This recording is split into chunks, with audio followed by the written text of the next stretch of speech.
Hello friends, welcome back உயர் to உலகம் 25 YouTube channel. இன்றைக்கி நம்ம ஹெல்த்தி ரெசிபீஸில் கவர்மெண்ட்டில் தர பாம் ஆயிலை எப்படி ப்யூரிஃபை பண்ணி யூஸ் பண்ணுறதுன்றது தான் பார்க்க போகிறோம்.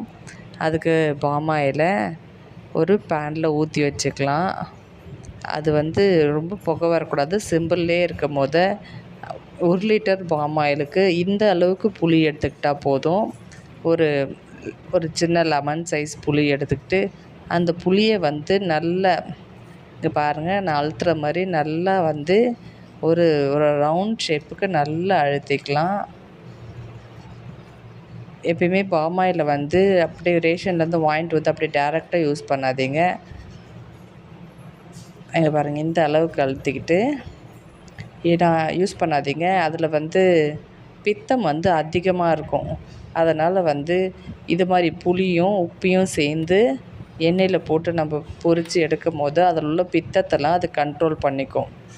இது மாதிரி அந்த புளியை நல்லா வட்டமாக தட்டிட்டு அதில் 1 ஸ்பூன் கிட்ட கல் உப்பு எடுத்துக்கோங்க. கல் உப்பு எடுத்துகிட்டு நம்ம கொழுக்கட்டைக்கு பூரணம் வைக்கிற மாதிரி அந்த உப்பு வெளியே தெரியாத அளவுக்கு நீங்கள் அந்த புளியால் ஒரு பால் மாதிரி ரவுண்ட் பண்ணிக்கலாம். பாருங்கள், இந்த அளவுக்கு இந்த மாதிரி பண்ணுங்கள். அது புளி கரெக்டாக அது ஸ்ட்ரக்சர் கொடுக்கும். இப்போ பாருங்கள், இந்த அளவுக்கு ஊட்டி எடுத்துக்கலாம். அங்கே பாருங்கள், நல்லா உப்பு தெரியாத அளவுக்கு எடுத்துட்டு இப்போ எண்ணெயில் நம்ம சேர்த்துறோம். எண்ணெய் ஊற்றி இப்போ லைட்டாக இது மாதிரி பபிள்ஸ் வர ஆரம்பிக்கும் போது நம்ம புளியை சேர்த்துடலாம்.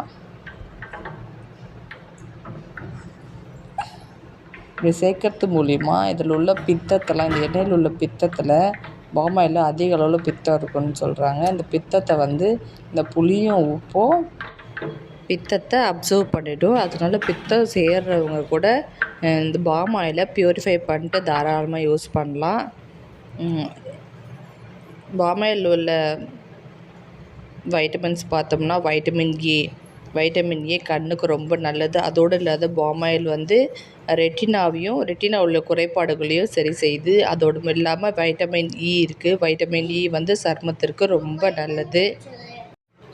இதோட ஆன்டி ஆக்சிடென்ட்டும் இதில் இருக்குது. அதனால் பாம் ஆயிலை எல்லா தரப்பினரும் யூஸ் பண்ணலான்னு சொல்ல முடியாது. இதில் கொழுப்பு கடலெண்ணெயை கம்பேர் பண்ணும்போது 20% அதிகமாக இருக்குது. அதாவது 40% கொழுப்பு பாம் ஆயிலில் இருக்குது. கடலை எண்ணெயில் பார்த்தோன்னா 20% தான் இருக்குது. இதே தேங்காய் எண்ணெயில் 80% கொழுப்பு நிறைஞ்சிருக்கு. மற்றபடி எல்லா அளவும் எல்லாத்தையும் சமமாக தான் இருக்குது. அதனால் கொலஸ்ட்ரால் உள்ளவங்க, டயபெட்டிஸ் பேஷண்ட்ஸ் கொஞ்சம் பாம் ஆயிலில் கொஞ்சம் குறைவாக யூஸ் பண்ணிக்கலாம்.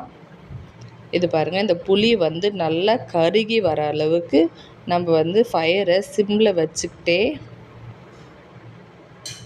கிளறி விட்டுக்கிட்டே இருக்கணும். இதோட இன்னும் உங்களுக்கு எக்ஸ்ட்ரா வேணும்னா ஒரு துண்டு இஞ்சி நல்லா தோல் நீக்கிட்டு அது ஒரு தட்டி அதையும் சேர்த்து எடுத்துக்கலாம். அப்பயும் இதே ப்ராசஸ் தான் நடக்கும். பித்தம் கண்ட்ரோல் ஆகிடும்.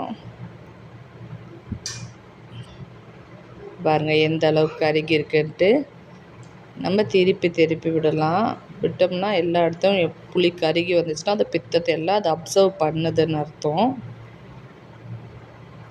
அந்த பபுள்ஸ் அடங்கணும். அந்த ஸ்டேஜில் நம்ம எடுத்துடலாம். அங்கே பாருங்கள், நல்லா கருகிடுச்சு. இப்போ இந்த எண்ணெயை நம்ம நல்லா ஆற விடணும். நல்லா ஆற விட்ட பிறகு நம்ம பாட்டிலில் வடிகட்டி யூஸ் பண்ணிக்கலாம்.